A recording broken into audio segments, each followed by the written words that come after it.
Olá a todos, vamos dar início à nossa aula de Biologia. Eu sou a professora Gisele Palmeira, professora de Biologia. Vamos observar agora o objeto de conhecimento e o detalhamento da aula. Aula de número 8, objeto de conhecimento, eletrodinâmica, motores e geradores elétricos, importância do consumo consciente e suas implicações, eletroquímica, pilhas e baterias. Detalhamento, eletricidade no corpo humano, transmissão de impulsos nervosos. Então, esse é o detalhamento, objeto de conhecimento. Vamos iniciar nossa aula.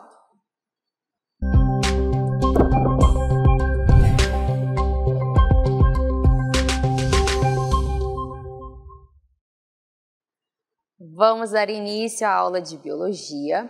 Vamos falar sobre a eletricidade no corpo humano. Será que o nosso corpo ele transmite eletricidade? Será que isso existe? Então a gente vai observar na nossa aula de hoje, lembrando aí, trazendo algumas informações, que o nosso corpo ele apresenta 60% de solução salina.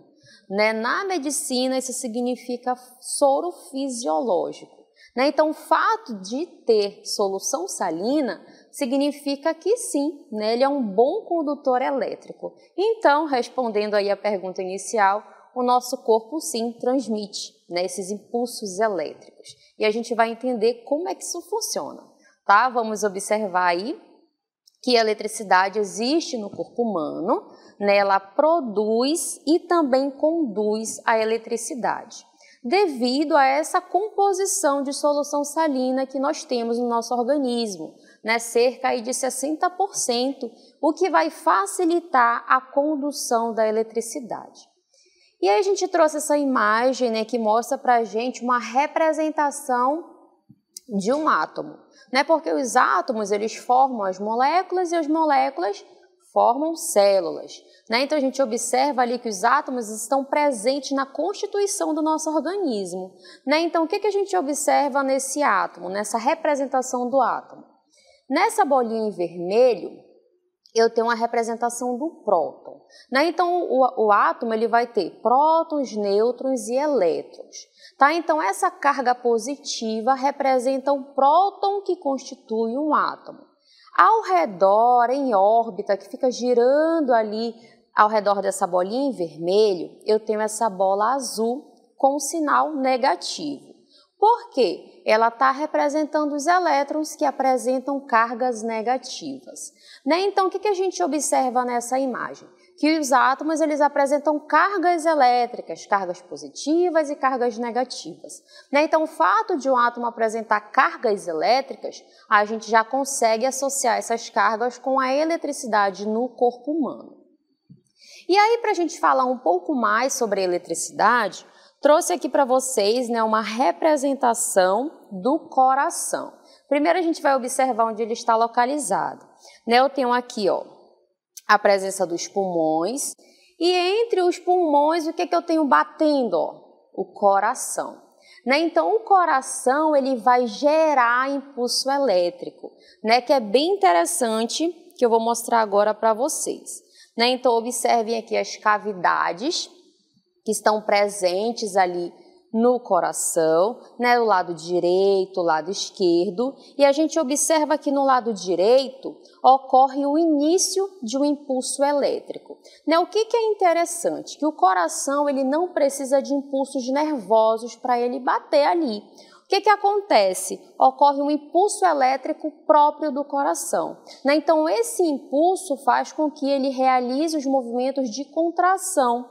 E a gente observa também que essa contração, esse movimento que o coração realiza, é muito importante para realizar ali a condução do sangue, que vai para todo o nosso corpo. Essa imagem representa também o sangue arterial e o sangue venoso. O sangue arterial é aquele rico em gás oxigênio, e o sangue venoso é rico em gás carbônico, né? Então a gente precisa realizar essas trocas e o coração vai impulsionar, né, esse sangue a correr entre as nossas artérias e veias, tá? E ao lado a gente observa essas ondas, né? Essas ondas são bem interessantes porque ela mostra geralmente esses movimentos que são realizados pelo coração. Tá? Então, aqui ao lado a gente observa aqui essas ondas, essa representação de acordo com os movimentos que são realizados de contração e relaxamento e a importância desse impulso que é realizado e que inicia no lado direito, como a gente pôde observar aqui nesse cantinho da imagem, tá bom?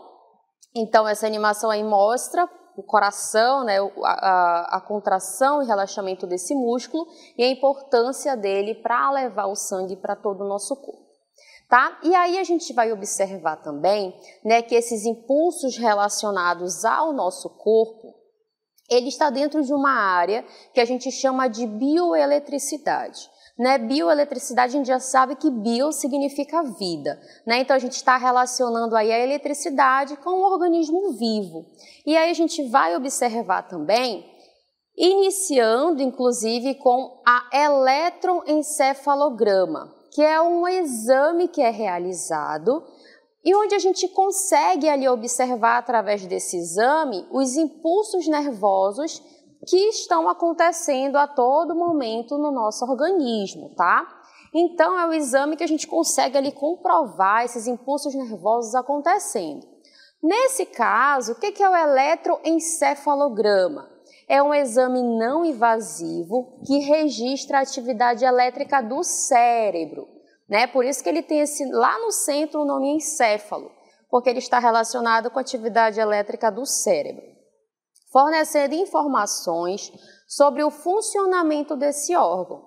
Ele é realizado por meio de eletrodos que são colocados na cabeça e conseguem captar as ondas cerebrais. Né? Então, essa imagem é bem interessante porque ela mostra como é realizado esse exame. Então, observe que existem vários eletrodos que são colocados ali na cabeça da pessoa, né? Não é invasivo, ele fica do lado de fora, mas ele consegue captar as ondas elétricas, a atividade elétrica que está acontecendo no cérebro daquele organismo. Tá? Então, abaixo, a gente tem uma representação dessas ondas, né? Então, é um exame, é interessante, né? Dependendo ali da situação da pessoa, se o médico pedir para você fazer um exame não invasivo, que ele vai trazer exatamente as ondas cerebrais do seu organismo. Além do eletrocefalograma, existe um outro exame que a gente consegue observar essas ondas elétricas, que é o eletrocardiograma. Esse exame é de avaliação da atividade elétrica do coração, né? Por isso que ele tem o cardio ali no nome, que está relacionado com o coração, através de eletrodos fixados na pele. A partir disso, é possível detectar o ritmo do coração e o número de batimentos por minuto. Né? Então, a gente tem aí uma pessoa deitada ali numa maca, com os eletrodos fixados ali na sua pele também, e esses eletrodos também não é invasivo, tá?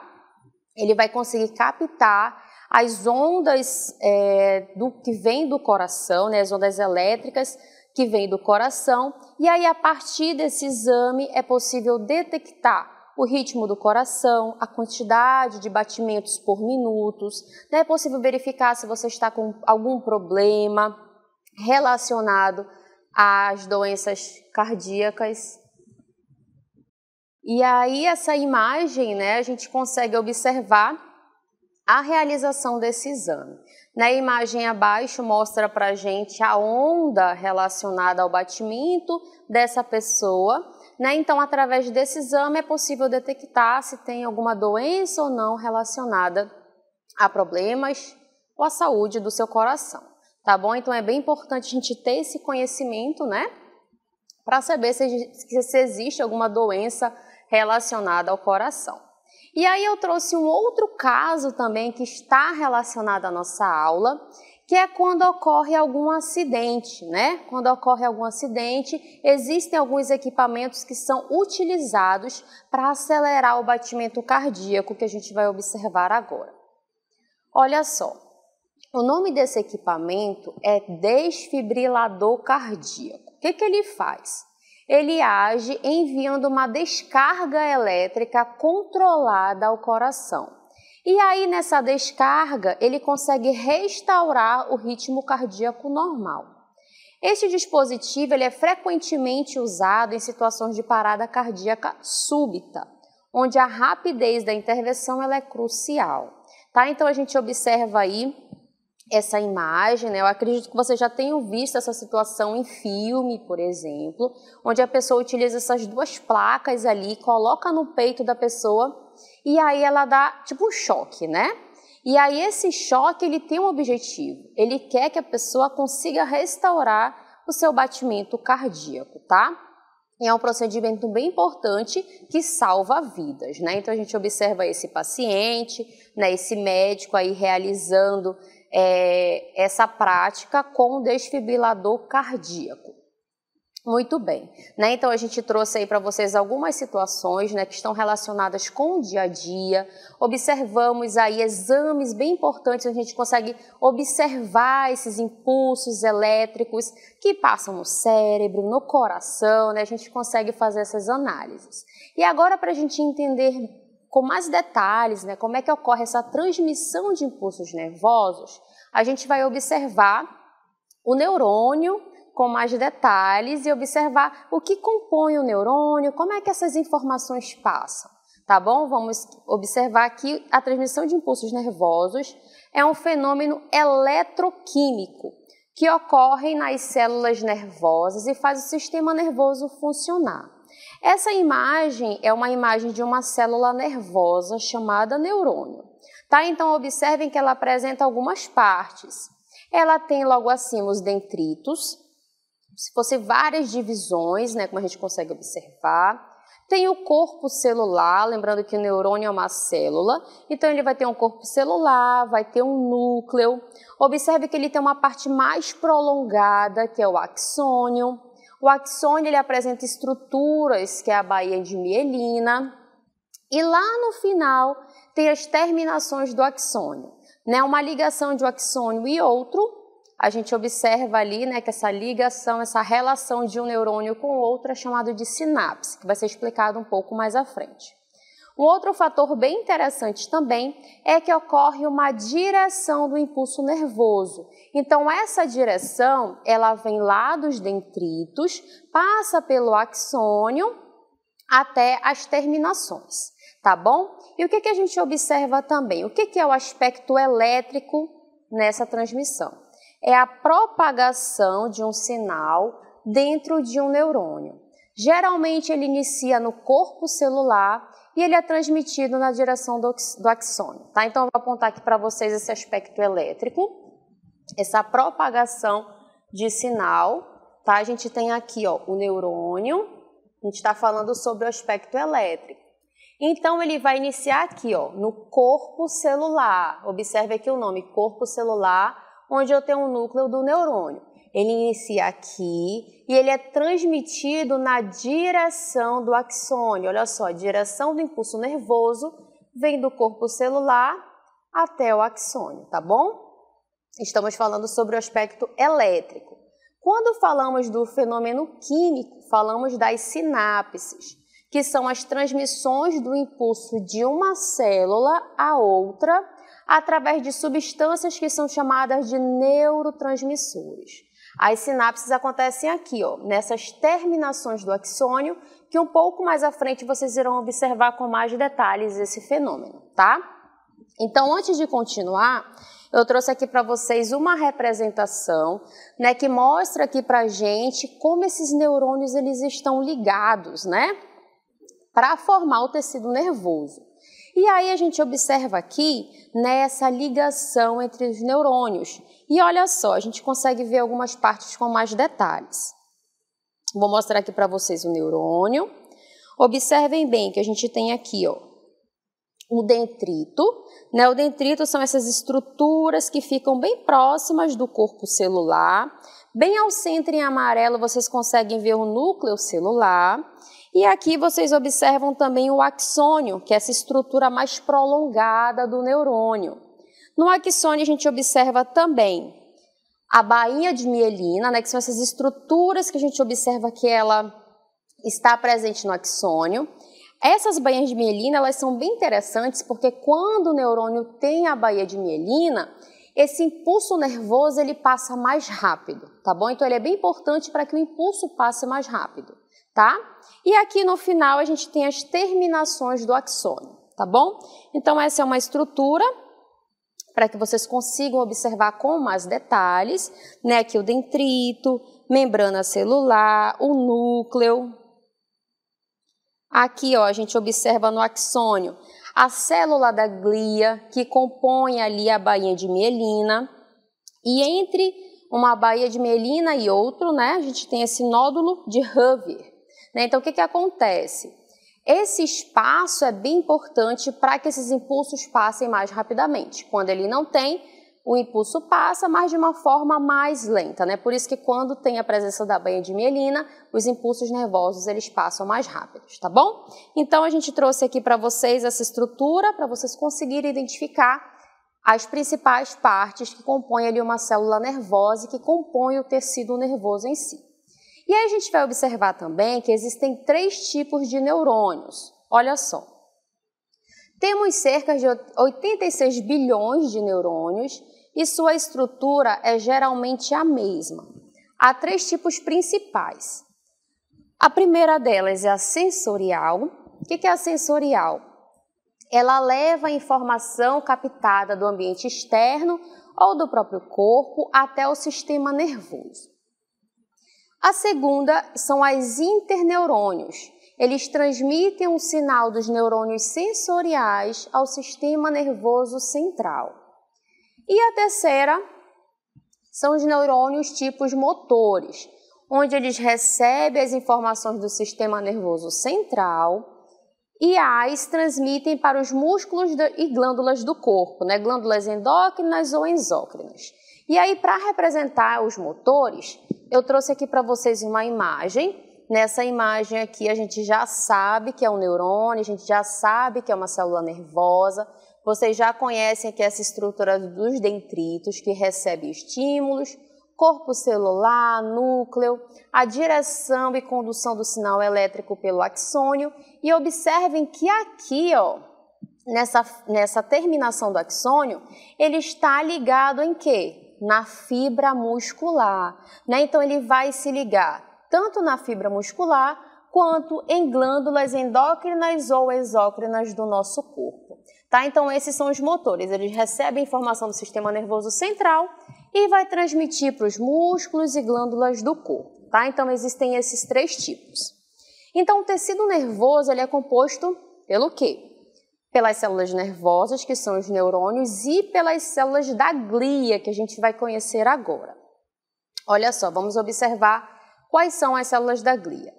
São vários tipos celulares presentes no sistema nervoso central, que, dentre as diversas funções exercidas, eles ajudam a isolar, a apoiar e nutrir os neurônios.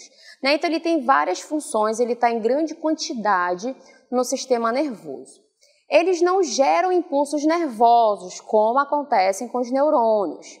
Eles não formam sinapses. E, ao contrário dos neurônios, eles conseguem se multiplicar. E aqui a gente consegue observar os tipos de células da glia, né? A gente tem aqui oligodendrócitos.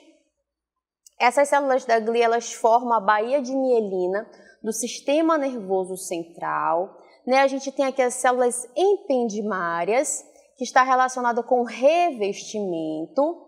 Células de Schwann, a gente observa aqui a sua estrutura, ela forma as baías de mielina do sistema nervoso periférico. Os astrócitos, olha só a estrutura do astrócitos, ele está relacionado com a nutrição e sustentação também. E a micróglia, ela está relacionada com o processo de inflamação, ela é uma célula fagocitária que ajuda também o sistema nervoso. Né? Então, a gente observa aqui esses tipos de células da glia que são bem importantes para o tecido nervoso, tá?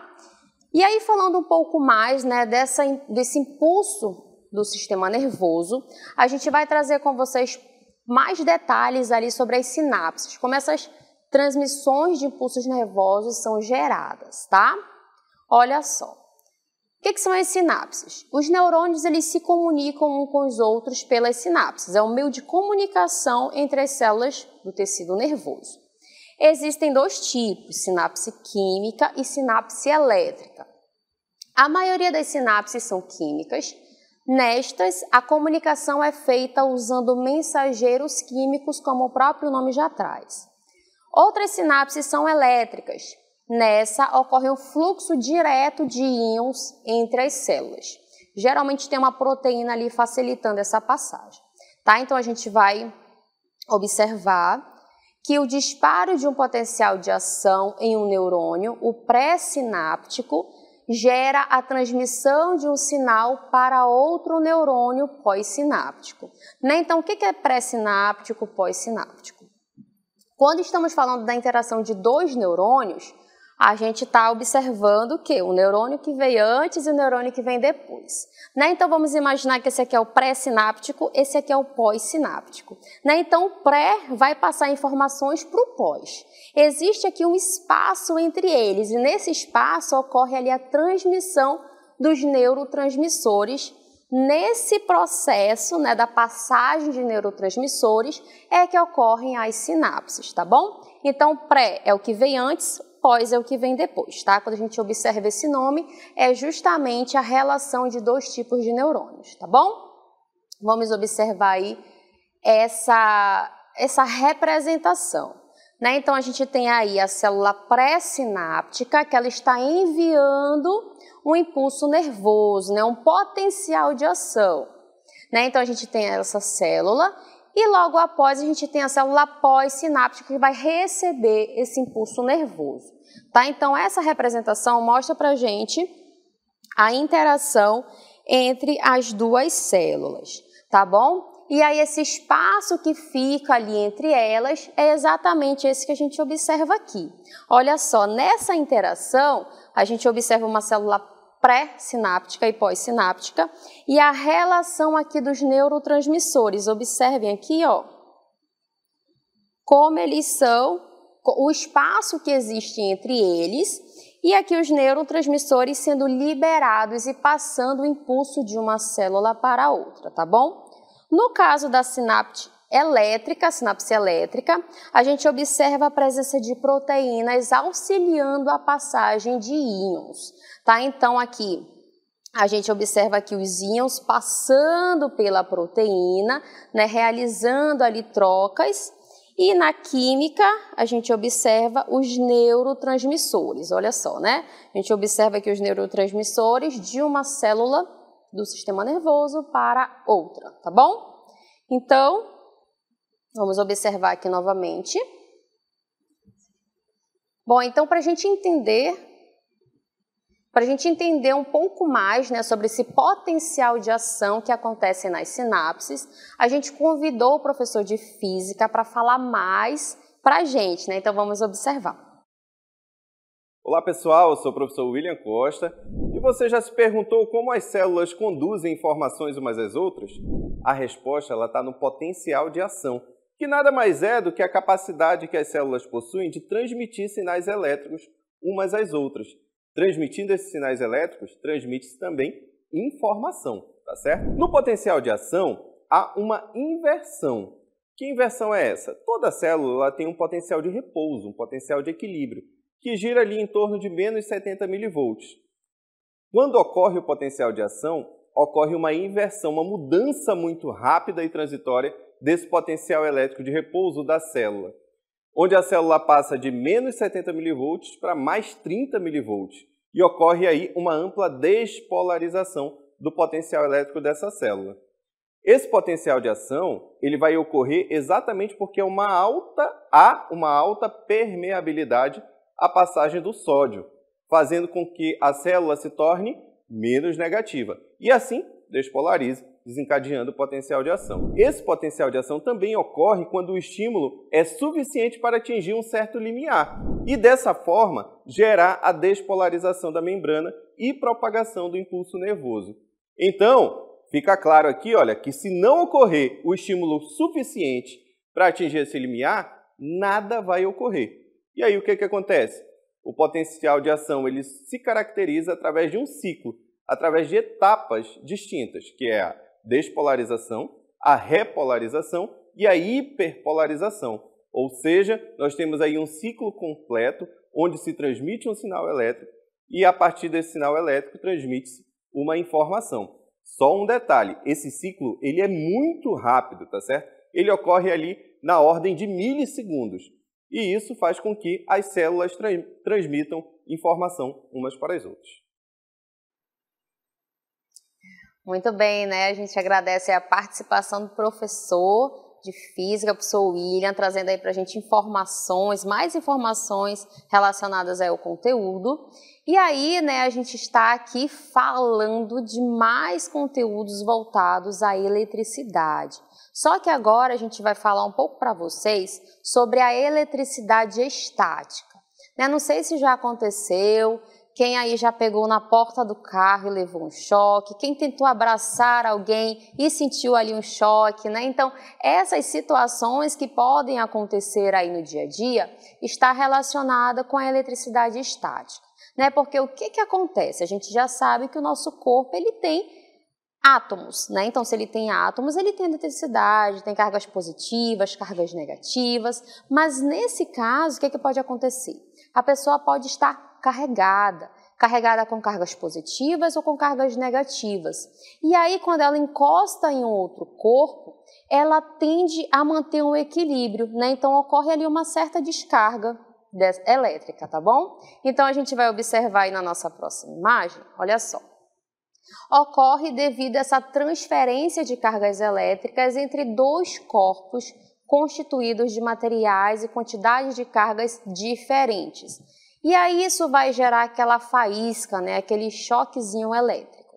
Essa imagem representa para a gente cargas positivas e cargas negativas, né? Então observem que acima a gente tem aí a carga positiva de um lado, a carga negativa do outro, né? A gente tem ali um meio de condução. O objetivo é neutralizar, como a gente observa ali abaixo, né? Cargas positivas e negativas ali na mesma quantidade. Tá bom? Então, quando tem diferença de cargas é que ocorre essa transferência, tá? E é necessário que tenha um meio condutor. E aí a gente trouxe um vídeo para vocês, né, representando essa situação. Vamos observar aí no vídeo como é que ela pode acontecer.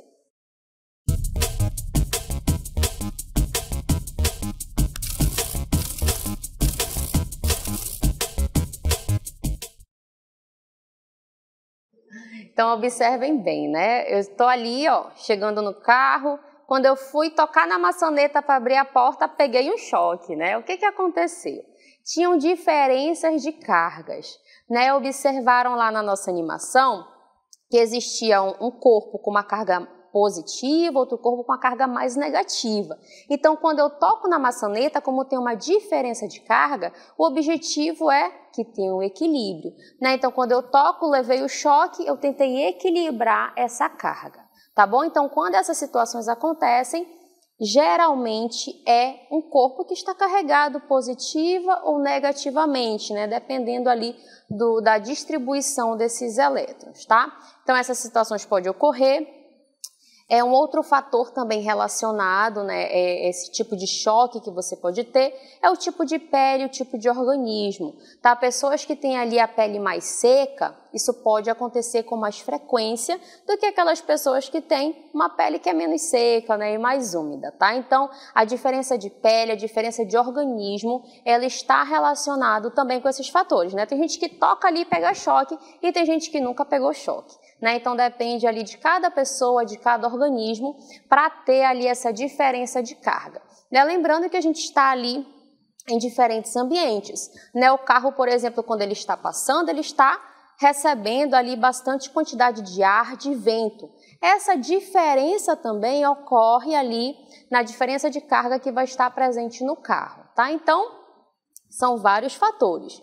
Mas se acontecer um choque, você já sabe que é uma diferença de carga elétrica que ela está tentando se equilibrar, tá bom? Então, essa foi a nossa aula, espero que vocês tenham gostado.